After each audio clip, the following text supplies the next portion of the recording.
আল্লাহ তাআলা বিশ্বনবীকে পাঠাইছেন, তাহলে কি জন্য বুঝতে পেরেছেন তো? ইসলাম বিরোধী শক্তি যতগুলো আছে এগুলাকে কি করে মূলোৎপাটন করে ইসলামকে প্রতিষ্ঠা করার দায়িত্ব আল্লাহ তাআলা কাকে দিলেন? কথা ঠিক আছে তো? এখন রসুলের সাথে আমাদের সম্পর্ক কি? নেতা আর কর্মী। কি সম্পর্ক? নেতা আর কর্মী। নেতাকে রসুল। ওই যে আমরা মরে গেলি, লাশ দাফন করে কবরের মধ্যে রেখে কি বলি? বিসমিল্লাহি ওয়া আলা মিল্লাতি, আল্লাহর নামে রসুলের দলে দিয়ে গেলাম। আচ্ছা বলেন, দুনিয়াতে যদি আল্লাহ আর রসুলের সাথে ওর সম্পর্ক না থাকে, তো আপনি 70 বার কেন 7000 বারও যদি বলেন, আপনার আমার মতো লোক কেন কাবা শরীফের ইমাম হইসে যদি বলে, কোনো লাভ হবে? কারণ ওর প্রতিবেদনের সাথে আছে না ভাই, আমলনামার সাথে করে নিয়ে গেছে না। সুতরাং এই মিথ্যা কথা বলে আমাদের পক্ষ থেকে আমরা ওই ওই তার আপনজন যারা থাকে এদেরকে খুশি করি, কিন্তু আসলে খুশি হন না কে? আল্লাহ খুশি। প্রিয় ভাইরা, তাহলে দুনিয়াতে আল্লাহ রসুল এসেছিলেন ইসলাম প্রতিষ্ঠার জন্যে। রসুল সে কাজটা তো করে যেতে পারেননি মনে হয়। পেরেছেন? পেরেছেন? পেরেছেন। এখন আমি যদি রসুলের কর্মী হই, তাহলে আমার দায়িত্ব কি রসুলের রেখে যাওয়া কাজকে আঞ্জাম দেওয়া, না ওই কাজ থেকে বিরত থাকা? কোনটা কাজ? আমি রাজনৈতিক দলের কর্মী, আমার নেতা যে নির্দেশনা আমাকে দেন, আমার দলের পক্ষ থেকে যে নির্দেশনা দেওয়া হয়, আমি যদি সে নির্দেশনা না মানি, তাহলে ওই দলের কর্মী তালিকায় আমার নাম থাকবে?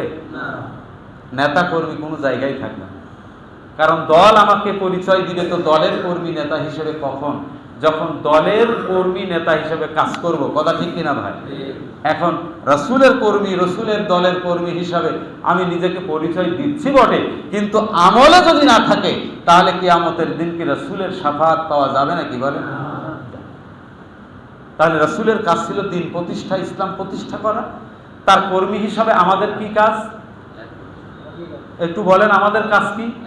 দিন প্রতিষ্ঠার কাজে অংশগ্রহণ করা আমাদের দায়িত্ব আছে না নাই? এখন বিশ্বনবীকে হায়াত দেওয়া হয়েছিল কত বছর? 63 বছর।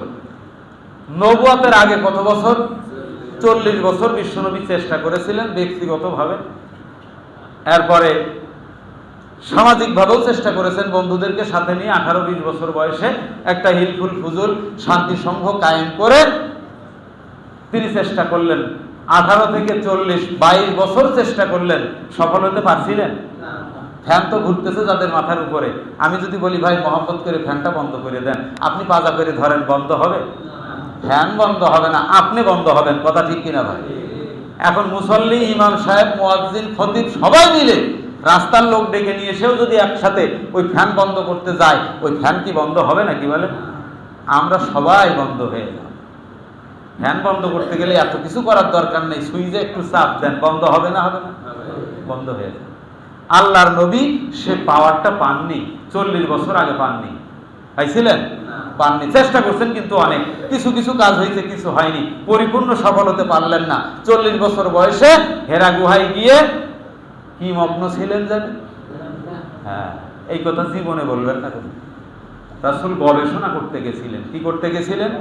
গবেষণা। ধ্যানমগ্ন বলবেন, অন্য ধর্মের লোক ধ্যান করে না করে না, এটা এদের কথা, এটা মুসলমানদের কথা না। রাসূল ধ্যানে মগ্ন ছিলেন না। রাসূল কি করতে গেছিলেন? গবেষণা করতে গেছিলেন। সমাজ নিয়ে, সমাজের অধিকার বঞ্চিত মানুষের ভাগ্য নিয়ে গবেষণা করতে গেছেন। গবেষণা যখন করতেছেন, আল্লাহ দেখলেন যে পরীক্ষা নিরীক্ষা যা করার সব শেষ। এ যখন সমাজ পরিবর্তনের চিন্তা করতেছেই, তাহলে একে এখন কি করা লাগবে? সহযোগিতা করা লাগবে না? লাগবে না? আল্লাহ জিবরাইলকে পাঠাই দিয়ে ওহী নাজিল করলেন যে যাও, যা চাচ্ছ তোমাকে দেয়া শুরু করে দিলাম, এখন চেষ্টা করে দেখো, ধাপ টু ধাপ উঠতে থাকো, তোমার দিয়ে এ সমাজ পরিবর্তন হবে। হয়েছে নাকি হয়নি?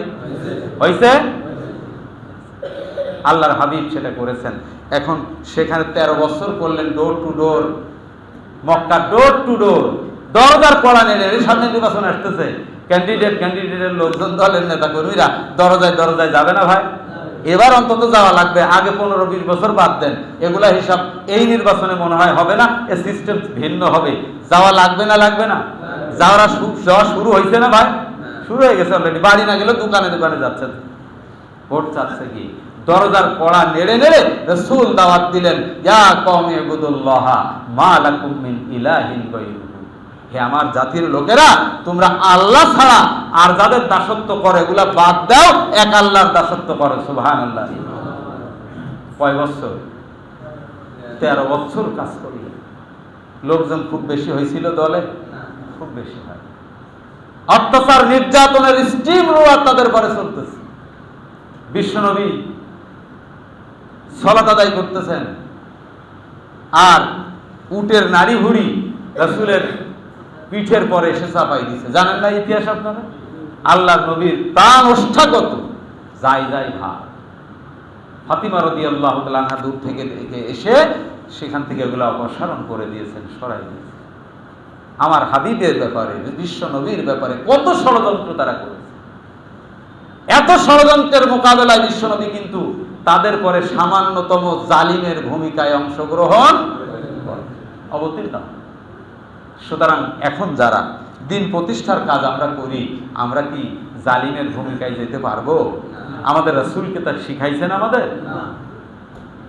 প্রিয় ভাইরা, আল্লাহর হাবিব 13 বছর পরে যখন ষড়যন্ত্রের মাত্রা বাড়তে বাড়তে চরম পর্যায়ে পৌঁছালো, দারুন নদওয়ার বৈঠক করে সিদ্ধান্ত নিল, চূড়ান্ত সিদ্ধান্ত, আজ রাতে মুহাম্মাদের বাড়ি অ্যাটাক হবে।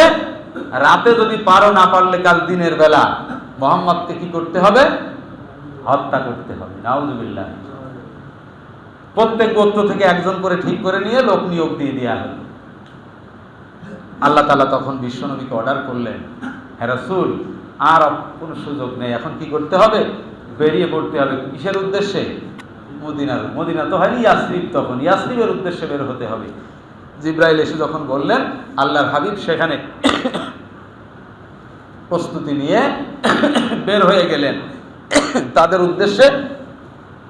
বালু কণাগুলো বিশ্বনবী বালু হাতে নিয়ে দোয়া পড়ে ফুঁক দিয়ে এরকম ছড়াই দিলেন। ওই বালিগুলো আল্লাহ তাআলা কোরআনের আয়াত দিয়েছেন, আমি বলতে পারলাম না, কোট করতে পারলাম না। আল্লাহ তাআলা বলছেন, তুমি বালু ছড়াইছিলে, ওই কাফিরদের, মুশরিকদের চোখের মধ্যে বালি পৌঁছানোর দায়িত্ব আমি আল্লাহ গ্রহণ করেছিলাম।